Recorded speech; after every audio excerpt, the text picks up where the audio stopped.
The Tempest Trials, titled Before We Met, is all about the Young Azura from the Adrift Paralogue. We have some pretty decent rewards this time, so let's talk about them. First off, I do want to mention that I am making this video before the event is out. It will be out tonight, and while the rewards for Tempest Trials generally doesn't change, it's always possible that things can be different. For example, maybe they will add heroic grails to the mix. So, if the rewards turn out to be different, I will be adding corrections to the description. Please read if you are watching this video after the Tempest is actually out. Alright, so the usual rewards if you score the maximum 50,000 points are 42 orbs, 11,000 feathers, and 80 sacred coins. I don't know about you guys, but I definitely need to stock back up on orbs after the last month. This month's blessings should be a water blessing to match Legend Erica's element. As for sacred seals, we have Gale Dance, attack and defense bond, and water boost. Now our Tempest reward unit is the Young Azura from the Paralogue. She is a dancer, so definitely worth getting. For sacred seals, we have confirmation that attack and defense bond and water boost will be available.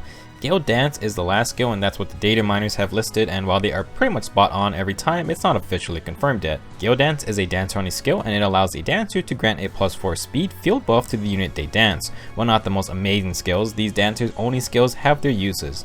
For example, if a teammate starts to turn away from the team, you can still give them a speed boost if they need it. I've used some of them on Grand Hero battle maps, and I do have to give them a bit more credit than what I initially thought about them. Considering Azura is a dancer, she can at least make use of this sacred seal. Next, we have attack and defense bond, which is pretty awesome. It grants +5 attack and defense during combat if your unit is next to an ally. Very easy to set up, especially if this unit is an enemy phase unit. While I do think the bond skills make for some great A skills, they are absolutely just as good in the sacred seal slot. The reason is that they just provide so many stats compared to your regular stat boosters. As in combat buffs, the bond skills also stack with each other. We have quite a few units who have bond effects on their weapons, which means triple bond stacking is possible. For example, Sharena's Fensileer gets speed and defense bond as an upgrade. You could have speed and defense bond on her weapon, attack and speed bond for her A skill, and then attack and defense bond as a sacred seal. This would give Sharena +10 attack, +10 speed, and +10 defense just for being next to an ally. This is literally 30 extra points of stats. Our last sacred seal is water boost, the first boost skill to be added, and honestly I still don't think they're that great. The HP requirement is calculated before every fight starts, so fighting continuously lowers your chances of getting the boost to activate.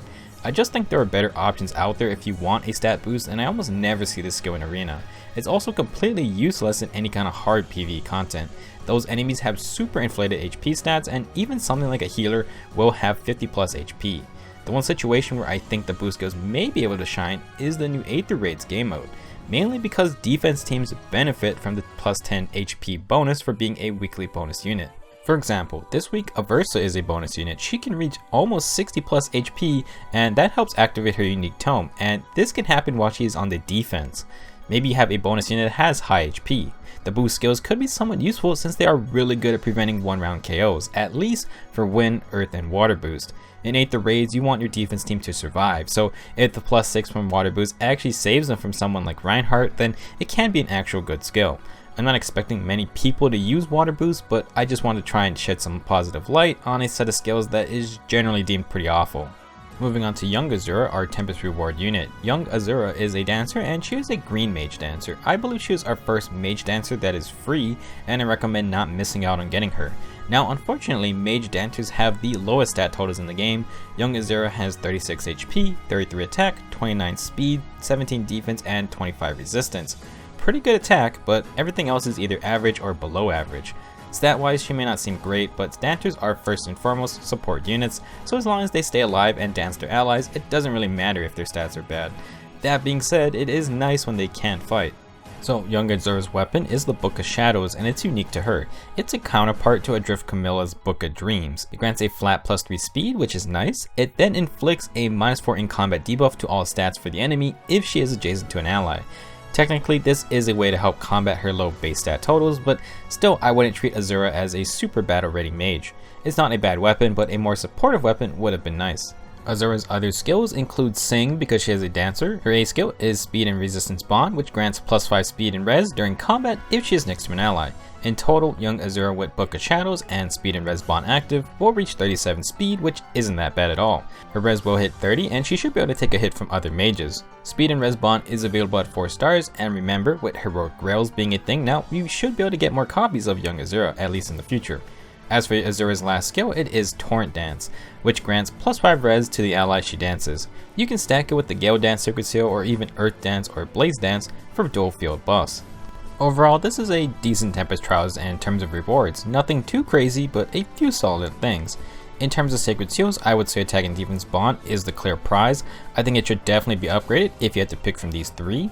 Gale Dance and Water Boost aren't completely bad, but I would consider them niche skills. Since you only get so many sacred coins, upgrading seals that can be used by a lot of units makes for the best value. Regarding Young Azura, she is a free mage dancer. Obviously, you should never not want more dancers, and even if her stats aren't crazy, she is still very usable. If anyone uses Ophelia, then you know she needs other mages on the team to get extra special cooldown. I absolutely depend on having mage dancers when I use her, since I can charge up her special instantly. Now, Young Azura comes with the Book of Shadows, which is kind of a combat-oriented weapon. With mage dancers having really low base stats, they aren't the best fighters out there. I think she can use the Book of Shadows decently well, but don't expect her to be able to fight multiple times in longer battles. Since Young Azura is a support unit first, she should be very serviceable. Maybe give her Triangle Depth if you want to take out blue units for sure, or maybe try Triangle Depth with a Raven Tome. Her defense is really low, but the damage reduction from the weapon Triangle does add up.